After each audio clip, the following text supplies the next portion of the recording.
الله الرحمن الرحيم. الصلاة والسلام عليك يا رسول الله، الصلاة والسلام عليك يا سيدي يا حبيب الله. حج کی 10ویں شب گزشتی آپ سب کو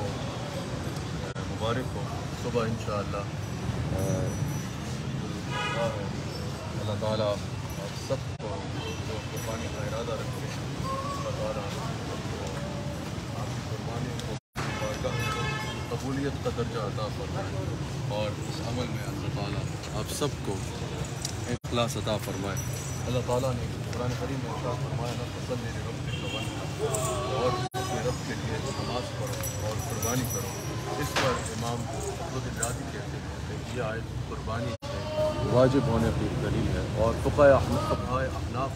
اسی آیت سے قربانی کے واجب ہونے پر استدلال کرتے ہیں کہ قربانی ہر انسان پر، ہر صاحب نصاب مسلمان پر اللہ تعالیٰ نے جو حکم کے واجب ہے. اور رسول اللہ صلی اللہ علیہ وآلہ وسلم کے کئی احادیث اس بات پر حضور علیہ السلام کا ارشاد فرمانا ہے کہ جو صاحب نصاب ہونے کے باوجود، یعنی صاحب استطاعت ہونے کے باوجود اللہ کی راہ میں قربانی نہیں کر رہا، رسول اللہ صلی اللہ علیہ وسلم نے ارشاد فرمایا، حضور علیہ السلام نے فرمایا کہ اس کو ہماری عیدگاہ میں آنے کا، عیدگاہوں کے قریب آنے کا، عیدگاہوں کے قریب نہ آئے، اس کو ہماری عیدگاہ میں آنے کا. حضور علیہ السلام کے حدیث کے مطابق جتنے لوگ عیدگاہوں میں جاتے ہیں، نماز ادا کرتے ہیں، عید کی نماز ادا کرتے ہیں، وہ یہ حدیث سن لیں اگر وہ صاحب استطاعت ہوں اور صاحب استطاعت ہیں. رسول اللہ صلی اللہ علیہ وسلم نے ارشاد فرمایا کہ جو صاحب استطاعت ہونے کے باوجود قربانی نہیں کر رہا اس کو ہماری عیدگاہوں میں کے قریب آنے، وہ ہماری عیدگاہوں کے قریب نہ آئے. تو ہر صاحب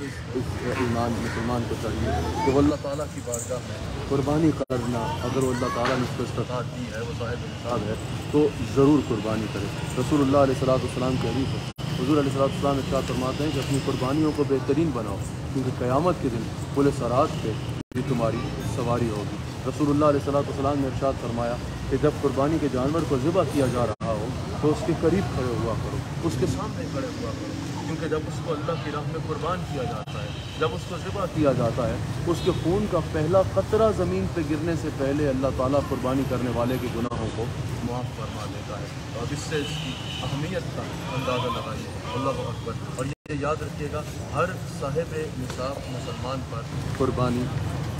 واجب ہو، ہر صاحب نصاب مسلمان جو ہے اس پر اللہ تعالیٰ کی جانب سے قربانی واجب ہے. اور اس پہ فقہائے احناف نے تفصیل سے کلام کیا ہے، یعنی جس کے پاس 7.5 تولہ سونا ہو یا 52 تولہ چاندی ہو یا اس کے برابر رقم ہو یا اس کے برابر جو ہے وہ مال تجارت ہو، وہ رقم اگر اس کی ضروریات سے جو ہے وہ بڑھ جائے، وہ صاحب نصاب ہے، تو اس پر قربانی جو ہے وہ 10 ذی الحج کو واجب ہے. اللہ اکبر. اور یہ بھی ذہن میں رکھیے گا زکوٰۃ کے لیے تو سال گزرنا ضروری ہے نا، لیکن قربانی کے معاملے میں اصل میں مجھے تجربہ کم ہے بچوں قربانی کے معاملے میں جو ہے وہ اگر انسان 10 ذی الحج کی فجر سے لے کے صبح صادق سے لے کے 10 ذی الحج کی فجر سے لے کے 12 ذی الحج کی مغرب تک بیچ میں کسی وقت بھی اگر وہ صاحب نصاب ہو جاتا ہے تو اس پر قربانی واجب ہو جائے. اچھا، خاص لوگ ہمیں جو ہے وہ ایسی بولیاں بولتے نظر آتے ہیں کہ بھائی